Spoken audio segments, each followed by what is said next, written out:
Si tienes por ahí Efesios 4:13.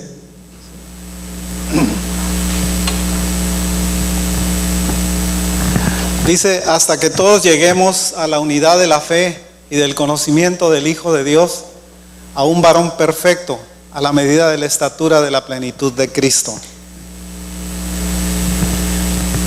Lo que pasa con la iglesia, hermanos, es que muchas veces nosotros nos dividimos a causa de pensamientos que no tienen nada que ver con la relación que tenemos con Dios. En algunos lugares que si nos ponemos pantalones las mujeres, que si no se ponen pantalones, que si se dejan crecer el pelo, que si se lo cortan, que si se pintan, que si no se pintan, que si hablan en lenguas, que si no hablan en lenguas. Muchas de esas cosas lo único que hacen es dividirnos y crear precisamente la falta del conocimiento del Hijo de Dios, ¿sí? La falta del conocimiento del Señor Jesucristo, porque nos distraemos en cosas que son triviales y no en el fundamento de la iglesia, que es Cristo. La razón por la que estamos aquí es porque venimos a alabar a Dios, porque venimos a adorar a Dios. Esa es la razón de nuestra presencia en este lugar. Venimos nosotros a cantarle al Señor, venimos nosotros a inclinarnos delante del Señor. Yo estoy parado allá atrás y veo cómo la gente alaba al Señor de diferentes formas. Algunos danzan, otros levantan las manos, otros sencillamente alzan sus ojos al cielo, otros se inclinan delante del Señor. De diferentes maneras, diferentes formas, porque nosotros venimos aquí precisamente con ese propósito, alabarle al Señor y adorar al Señor. Y esto precisamente cubre nuestra respuesta de lo que sería la relación que debemos de tener con el Señor. Deberíamos agradecerle al Señor por lo que nos ha dado, deberíamos alabar al Señor por lo que ha hecho por nosotros, y deberíamos nosotros adorar a Dios por quien Él es para nosotros, ¿sí? Esas diferentes formas de verlo es precisamente lo que hace la diferencia importante. No es tanto el hecho que nosotros lleguemos a tiempo o fuera de tiempo, no es tanto el hecho de que nosotros vengamos vestidos de traje o no vengamos vestidos de traje. Eso no hace diferencia delante del Señor. El Señor ve los corazones de las personas, ve el interior de las personas, ve su manera de ser, su manera de pensar. Ayer me llegó un email de una persona allá en Centroamérica, que estaba muy preocupada porque su mamá tiene un problema médico que le impide salir de la cama e ir a congregarse. Y me estaba preguntando, estaba muy angustiada porque preguntaba si esto prevenía o iba a prohibir que su madre se fuera, por ejemplo, en el rapto. Por otro lado, estaba muy preocupada porque tiene unos familiares que tienen unos niños chiquitos y que no tienen relación con Dios porque ellos son incrédulos, y me estaba diciendo, ¿qué es lo que usted sabe respecto al asunto de los niños en la relación con Dios? Y las respuestas eran muy sencillas. La Escritura dice que por gracia somos salvos, y esto es como un don de Dios. Dice, no por obras para que nadie se gloríe, ¿sí? Nosotros no tenemos una relación con Dios por las obras que hacemos, sino porque nosotros hemos recibido la salvación como un regalo de parte de Dios para nosotros, ¿sí? Ese regalo de parte de Dios para nosotros es algo que nosotros no podemos cambiar con las obras o sin las obras que nosotros podamos hacer. Por otro lado, recuerden las palabras del Señor Jesús que decía, dejad a los niños venir a mí, porque de los tales es el reino de los cielos, ¿sí?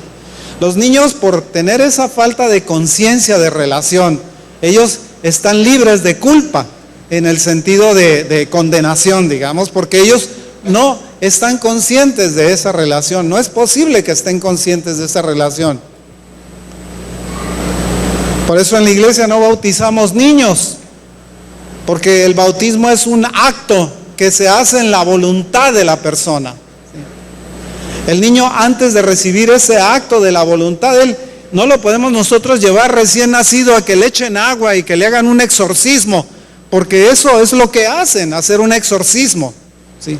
Nosotros lo que hacemos es sencillamente dar testimonio público de que nosotros somos creyentes cuando nos vamos y nos metemos en una pila bautismal, ¿sí? Esa es la única razón. De manera que la Escritura da la respuesta a las dos preguntas. No por obras y dejad a los niños venir a mí.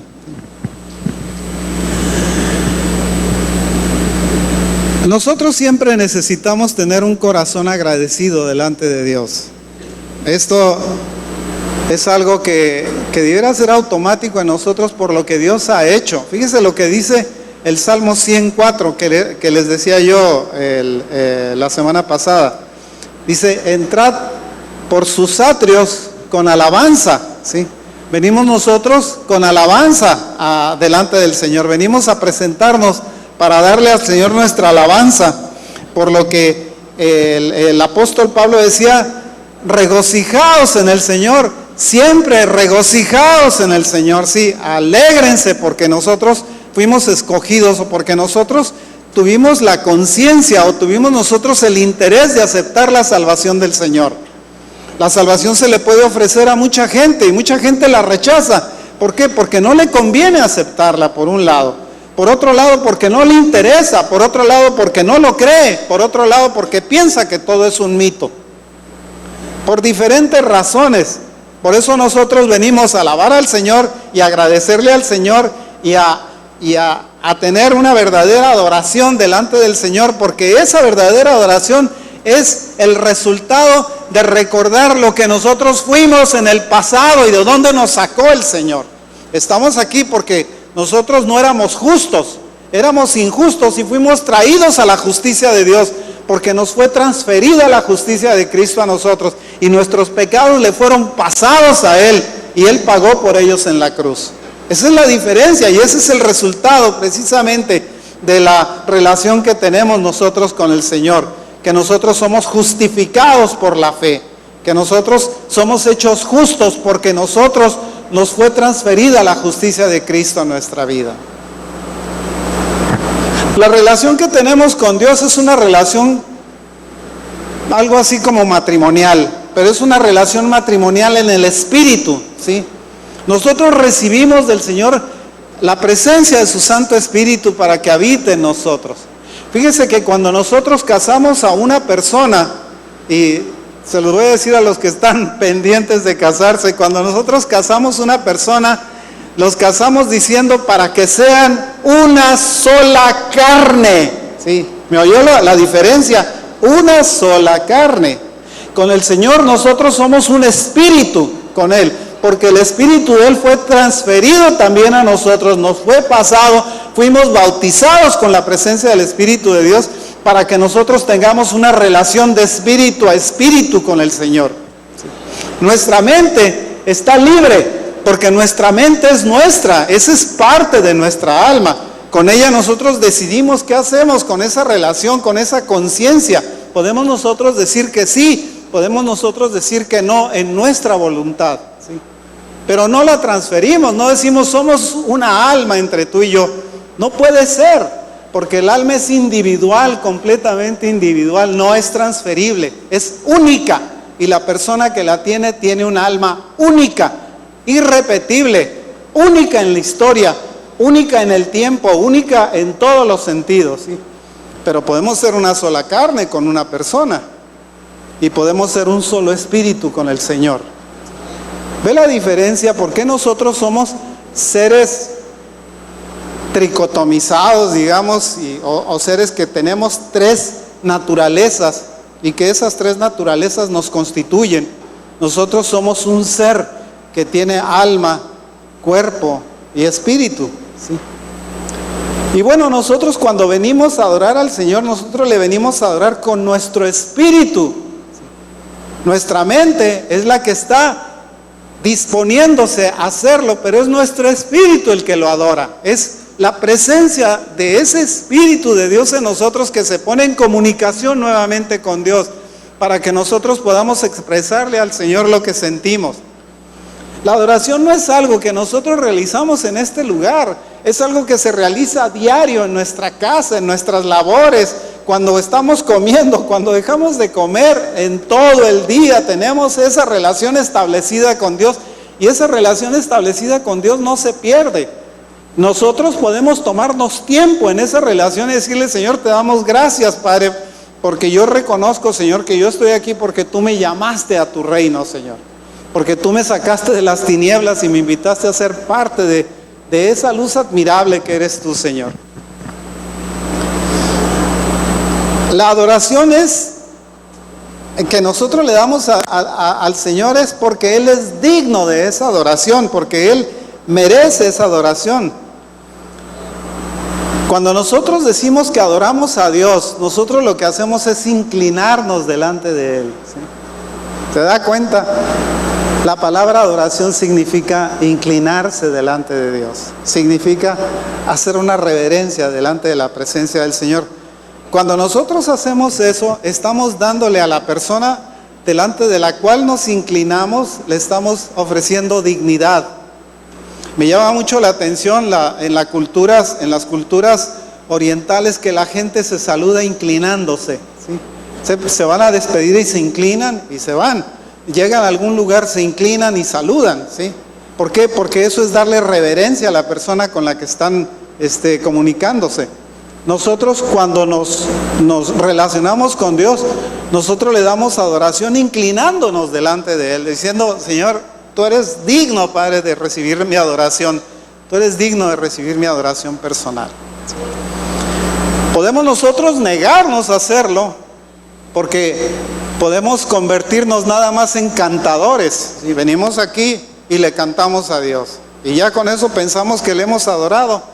No, hermano. El cantar es una cosa, el adorar es otra. Para que nosotros podamos ser adoradores, necesitamos primero aprender a ser alabadores, ¿sí? Para que podamos nosotros aprender a ser alabadores, necesitamos tener la presencia del Espíritu de Dios en nosotros. Yo recuerdo cuando era estudiante, ahí en México, una vez me pasaron una Biblia y empecé a leerla. Era un interés más que nada por curiosidad, ¿sí? No le entendí nada, absolutamente, porque me faltaba una cosa. Yo no lo sabía porque nadie me lo había dicho. Me faltaba la presencia del Espíritu de Dios en mí, ¿sí? Para que yo pudiera leer lo que el Espíritu de Dios había escrito o había inspirado para ser escrito.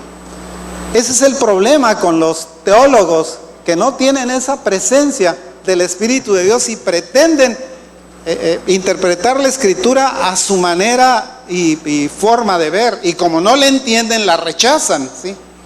Para que podamos nosotros entender la Escritura, necesitamos nosotros primeramente entrar en relación con Dios, diciéndole, Señor, yo te recibo como mi Señor y Salvador. Yo sé que tú moriste por mí. Sé que tú, Señor, pagaste por mis culpas en la cruz. Sé que tú eres mi Señor y mi Salvador. Te recibo en mi corazón, te recibo en mi vida.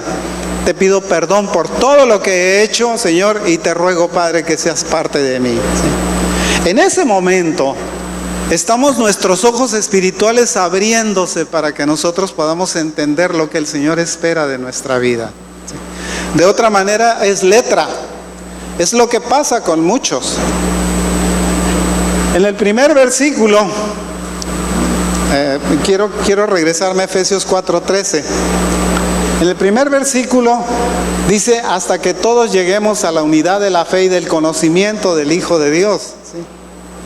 ¿Qué es lo que está pasando? El sentido que nosotros tenemos de iglesia es lo que nos separa, nos retira, nos aparta, ¿sí?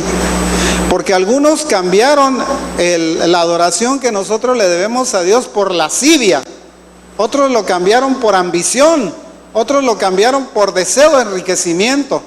Ese problema de unos y otros hace que nosotros no estemos precisamente en la unidad de la fe. Y es precisamente esa es la razón por la que son criticados, o la razón por la que son rechazados. Porque no se están adhiriendo a la fe del Señor. Recuérdense la oración que hizo el Señor en el capítulo 14 de Juan, ¿sí?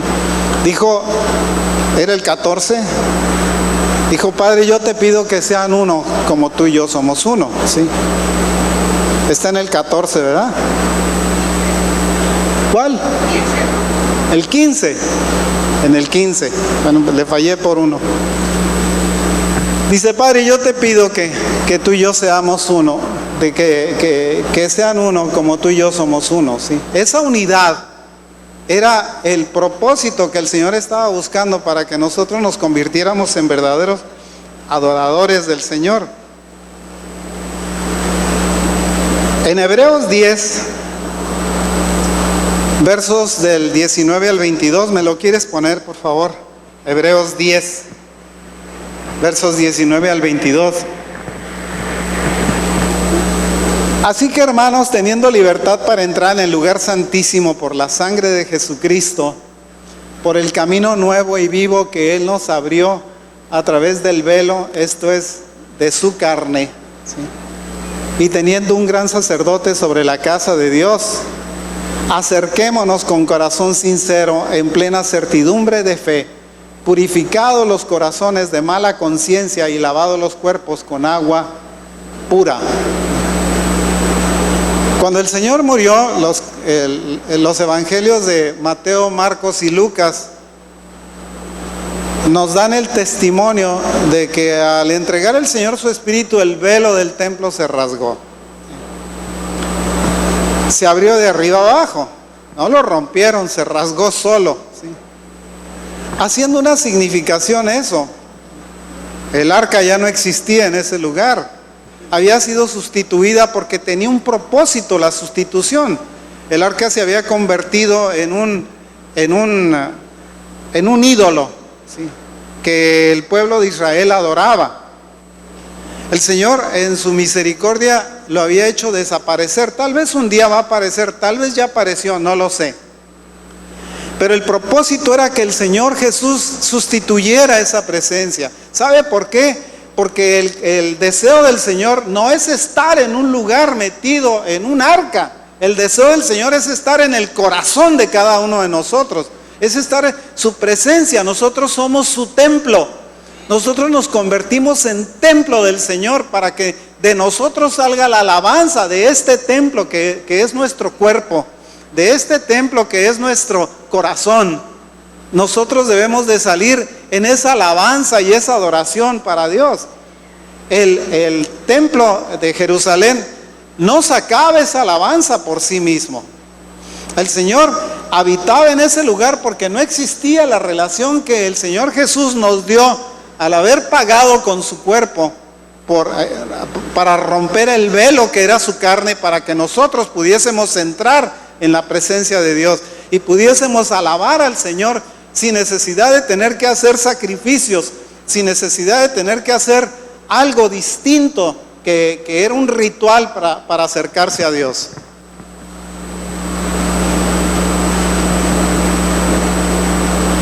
Si nosotros somos estudiosos de la palabra de Dios, nos damos cuenta que en el Antiguo Testamento había una ofrenda que era la ofrenda quemada. Recordarán que las ofrendas siempre se hacía repartición del sacerdote y de la ofrenda que se quemaba al Señor. Había ocasiones que se quemaba la grasa nada más y la carne se repartía. Había ocasiones en que se repartía nada más las partes, digamos, del animal. Pero en la ofrenda quemada se entregaba todo, ¿sí? Así no recibía nada, ni el que estaba entregando la ofrenda, ni el sacerdote que estaba recibiendo la ofrenda, sino el que recibía toda esa ofrenda era el Señor mismo, porque esa ofrenda era una ofrenda quemada, era una ofrenda elevada al Señor, era una ofrenda que se enviaba al Señor directamente. Así es la forma, digamos, en la que el Señor Jesús murió por nosotros, como una ofrenda quemada, como si Él se entregara completamente a nosotros, ¿sí? Por nosotros delante del Señor, porque de esa manera, de esa forma podíamos nosotros entrar en una adoración directa con Dios. No había otra manera de hacerlo. Si estuviéramos nosotros en el Antiguo Testamento, dentro del tiempo del Antiguo Testamento, teníamos que entrar a este lugar lavándonos primero, ofreciendo una ofrenda, limpiando nuestros pecados, pidiéndole al sacerdote que pagara por nuestra familia, pidiendo una serie de pasos para que nosotros pudiésemos llegar a este lugar y decir, gracias Señor, porque hasta este momento, en este momento yo soy limpio, pero saliendo de aquí vuelvo otra vez a hacer lo mismo, vuelvo a tener otra vez los pecados, vuelvo a tener otra vez el problema contigo. Y tengo que regresar otra vez a volver a hacer los mismos sacrificios para poder ser limpiado de pecado. Pero cuando el Señor Jesús vino y pagó por nosotros, ese sacrificio fue una sola vez y para siempre. Y no necesita estarse repitiendo. Si nosotros recibimos el perdón de Él, ese perdón es un perdón que permanece por los siglos, que permanece en el tiempo y que una vez que ha sido recibido por nosotros, nosotros lo tenemos en esa presencia y por eso le damos gracias al Señor y por eso le adoramos y por eso le bendecimos al Señor y por eso le alabamos al Señor. Por eso estamos delante de la presencia del Señor. En Juan 4, 23 y 24 dice el Señor, mas la hora viene y ahora es cuando los verdaderos adoradores adorarán al Padre en espíritu y en verdad, porque también el Padre tales adoradores busca que le adoren. Dios es espíritu y los que le adoran en espíritu y en verdad es necesario que le adoren. ¿Se da cuenta que es la parte espiritual nuestra la que tiene la capacidad de adorar a Dios? Podemos nosotros hacer esa expresión a través de nuestros labios y a través de nuestro cuerpo. ¿Por qué? Porque esa expresión, haga de cuenta que es una transferencia hacia nuestra mente o hacia nuestro cerebro para que nosotros le hagamos reverencia al Señor y para que nosotros le cantemos al Señor y para que nosotros le alabemos, porque les decía, Él es la razón de la alabanza que hay en nosotros, ¿sí? Él es el propósito por el cual nosotros nos reunimos aquí. Adoramos pues al Señor como hijos y como hijas que somos, sí. Le amamos porque primero Él nos amó a nosotros, ¿sí? Nosotros lo único que estamos haciendo es reflejar el amor que Él nos dio al pagar con su vida por la nuestra. ¿Sí? Nosotros reflejamos ese amor. Adoramos por otro lado desde nuestro espíritu, desde esa parte que está dentro de nosotros, que es la que nos da ese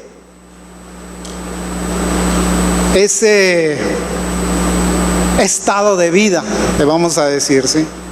Nosotros tenemos vida porque tenemos el Espíritu dentro de nosotros, y cuando nosotros tenemos el Espíritu de Dios, aparte del Espíritu que tenemos, que es el que nos da vida, cuando tenemos el Espíritu de Dios, nosotros estamos en una presencia de una vida eterna, ¿sí? Si bien el Espíritu nos da vida, el Espíritu de Dios nos concede vida eterna.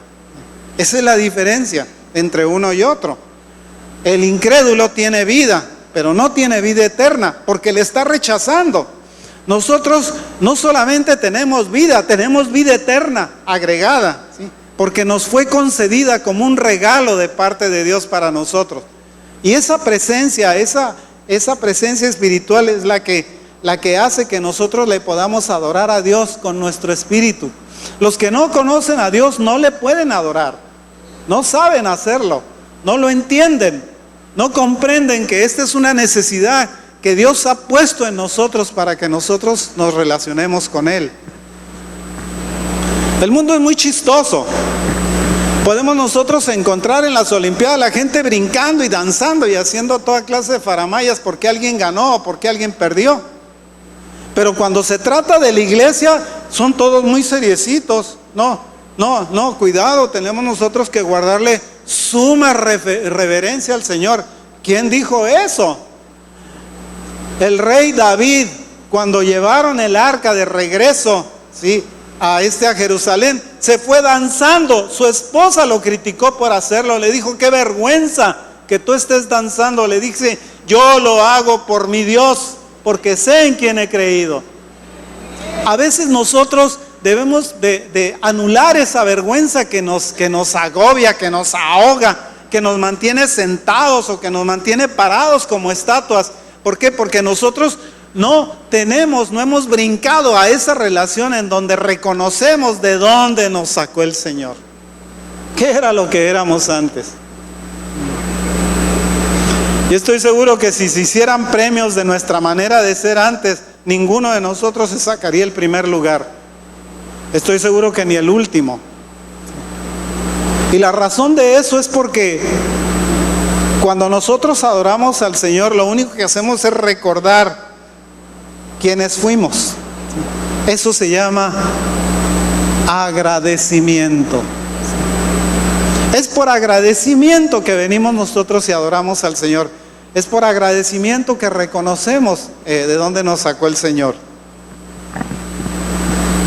Cuando nosotros adoramos desde nuestro corazón, adoramos en verdad, desde la realidad de una vida en comunión con Dios el Padre, a través del Señor Jesucristo, su Hijo. La palabra griega verdad, cuando nos dice en espíritu y en verdad, nos está diciendo en espíritu y en realidad, ¿sí? En la realidad. La palabra verdad, la traducción del griego era realidad, de hecho era realidad. ¿Recuerdan cuando el Señor se encontró con aquella samaritana? Precisamente en el versículo 22 de Juan 4. Vosotros adoráis lo que no sabéis, dice. Nosotros adoramos lo que sabemos porque la salvación viene de los judíos. Le está diciendo a la samaritana, ustedes adoran, pero ¿quién sabe a quién adoran? Que es un desconocido a quien adoran. Lo hacen porque el mismo Señor acusaba a la gente, dice, el pueblo me da honra de labios, ¿sí? Me da solamente honra de sus labios, pero su pensamiento, sus ideas, su espíritu verdaderamente está en otro lugar. Nosotros a veces estamos aquí cantándole al Señor, y esta es una realidad, hermanos. Estamos cantándole al Señor y estamos pensando, ay, ¿qué dejé para la comida? Y estamos supuestamente haciendo nuestro canto, pero estamos pensando en otra cosa. No nos concentramos en la razón, en el motivo de nuestra alabanza. Y empezamos nosotros a divagar en nuestra mente. ¿Por qué? Porque lo que hacemos es honrar a Dios, honrar al Señor con nuestros labios, pero nuestro corazón no lo está haciendo. Nuestro corazón, nuestra mente está pensando en otra cosa. Por eso el Señor decía, mucha gente me honra de labios nada más, pero su corazón está en otro lugar. Están pensando en otras cosas. La adoración es una actitud de nuestro corazón, hermanos. Es reconocer la misericordia y gracia de Dios para con nosotros. Es acordarnos de lo que habíamos sido, de lo que fuimos, de lo que hemos tenido que pasar. Es la adoración un estilo de vida. No es nada más el que nosotros vengamos a este lugar y aquí hagamos actos de adoración delante del Señor. Debe ser nuestro estilo de vida. Así debe ser nuestra vida. Así debemos de ser diariamente. A veces les decía en otro tiempo que nosotros venimos a la iglesia con máscaras. Venimos y nos plantamos una máscara pensando que con esa máscara vamos nosotros a confundir a los hermanos, haciéndoles saber o haciéndoles ver que nosotros somos así. Pero cuando salimos de este lugar, nuestro comportamiento, nuestra vida es otra cosa, es muy distinta, es muy diferente. Pensamos muy diferentemente, hablamos muy diferente, nos comportamos muy diferente. ¿Por qué? Porque nosotros venimos aquí con nuestra máscara puesta. Debemos de venir aquí con la cara descubierta, así como dice la canción, ¿sí? Con la cara descubierta. Venimos sin esa máscara que nos ponemos. Venimos con la cara descubierta delante del Señor, porque nosotros no podemos ocultarnos delante de Él, no podemos nosotros engañarlo. No podemos nosotros pensar que podemos ponerle una cara de que somos de esta, de aquella manera, y Dios no lo sabe. El Señor conoce nuestro corazón. Por eso es que dice, el tiempo viene y el tiempo es cuando los verdaderos adoradores adorarán al Padre en espíritu y en verdad, y Él busca a tales adoradores. ¿Se imagina lo difícil que es que existan esos verdaderos adoradores cuando el Señor los está buscando? No sería fácil, más fácil que hubiera sido dicho: cuando ustedes se postran y levantan las manos y se ponen a danzar, ya están en adoración. No, el Señor busca a los verdaderos adoradores. El tiempo viene y el tiempo es ahora, dice, y ahora es cuando el Señor, dice, buscará a los verdaderos adoradores en espíritu y en verdad, ¿sí? En esa verdad. Porque hay adoradores, pero tal vez no sean adoradores en verdad. Otros encontramos a muchos músicos que le cantan al Señor y le componen música y luego salen con barrabasadas, ¿sí? Porque serán verdaderos adoradores, tal vez sean alabadores, pero la alabanza no es más que un paso. Lo que hacemos nosotros cuando el director de alabanza nos está llevando es que nosotros nos dé entrada para que nosotros manifestemos nuestra adoración delante de Dios, nuestra adoración personal, ¿sí? Mi adoración personal no tiene nada que ver con la adoración personal suya, de cada uno de ustedes. Mi adoración personal es la manera en la que yo concibo y me relaciono con Dios. La adoración verdadera es la forma en la que cada uno de nosotros se relaciona con Dios en forma íntima. Solamente Él y yo, solamente yo y Él. No, nadie más interviene en esa relación, porque esa es una relación única. Les decía que es una relación como una relación parecida al matrimonio, ¿sí? A través de nuestro espíritu, es nuestro espíritu personalmente el que se manifiesta. Por nosotros estar en medio de mil gentes, de miles de gentes adorando al Señor, pero nuestra adoración es única.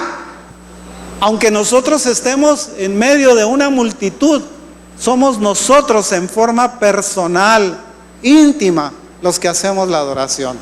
No es el público el que nos lleva a adorar, no es el lugar el que nos lleva a adorar, es la relación que nosotros tenemos en forma personal con Dios. Y este es tan íntimo, que es lo que el Señor busca. ¿Por qué? Porque el Señor busca esto para poderle dar bendición a aquel que tiene esa relación con Él. Esa bendición es una bendición que el Señor nos da por sí, por ser bueno, y porque Él busca a los verdaderos adoradores. El tiempo viene, dice, y ahora es, dice, cuando el Señor buscará a los verdaderos adoradores, ¿sí? A los adoradores en espíritu y en verdad. A nosotros nos dieron oportunidad de sentarnos a la mesa del Señor. El Señor nos dijo que éramos nosotros pueblo santo, nación escogida, ¿sí? Está en primera de Pedro, en primera carta de Pedro, si recuerdan el dato, ¿verdad? 1:9 me parece que está.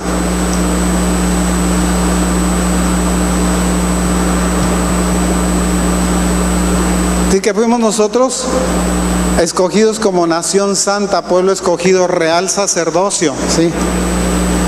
Es la parte del sacerdocio es la relación que nosotros establecemos con Dios para presentarle a alguien a Dios, ¿sí?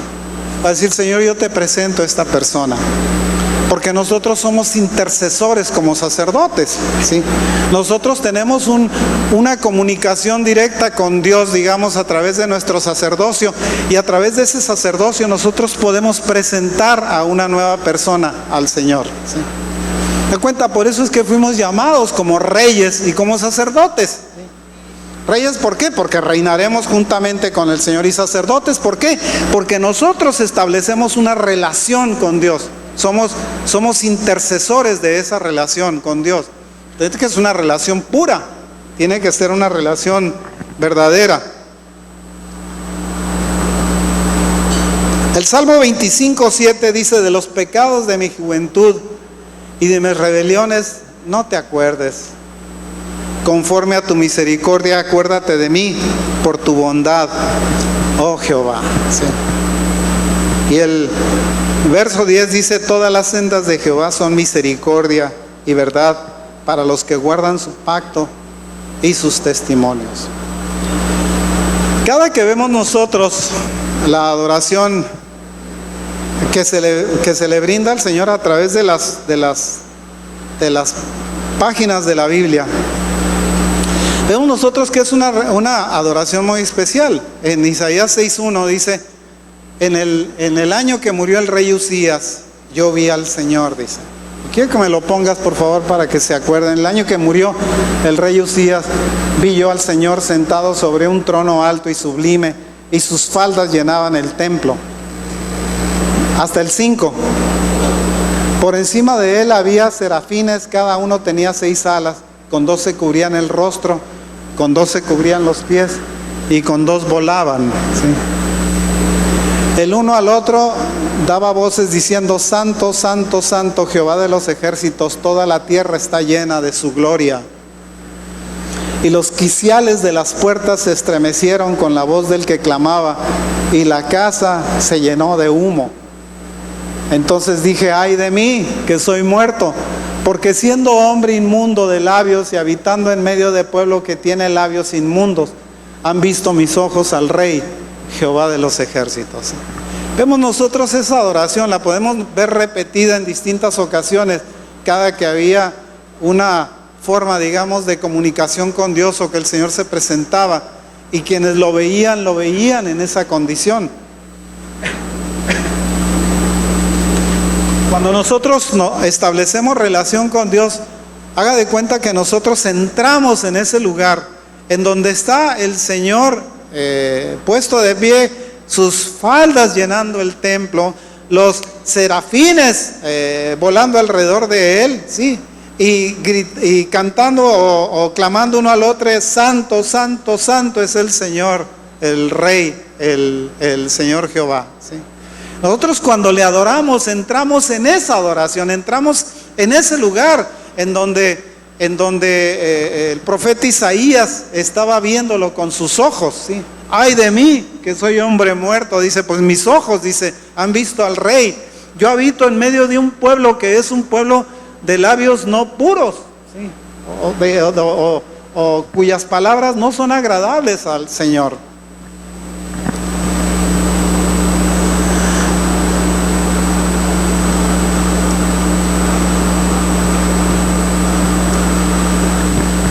Pienso que cuando los ojos de Dios recorren la tierra buscando a aquellos verdaderos adoradores que Él anhela encontrar,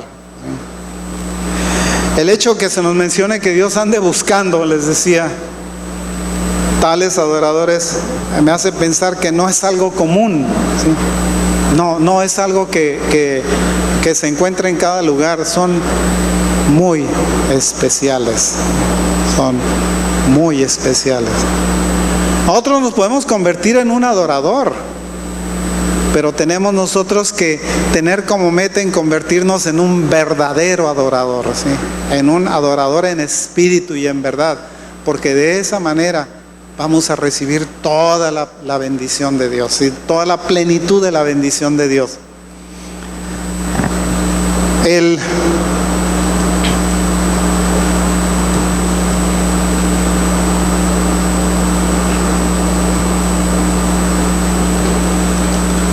Finalmente, hermanos, no voy a alargar mucho este asunto. Recuerde que Dios es espíritu, y los que le adoran en espíritu y en verdad es necesario que le adoren, ¿sí? Y para terminar, como corolario, les recuerdo que para ser un buen adorador tiene usted que ser un buen alabador. Cuando nosotros nos convertimos, nos cuesta trabajo alabar a Dios, porque no estamos acostumbrados a hacerlo. A medida que va pasando el tiempo, nos convertimos en alabadores. Bueno, debemos de pasar al siguiente escalón, digamos. Debemos de convertirnos en adoradores. Y una vez que hemos encontrado la verdadera adoración, podemos nosotros convertirnos en adoradores en espíritu y en verdad, ¿sí?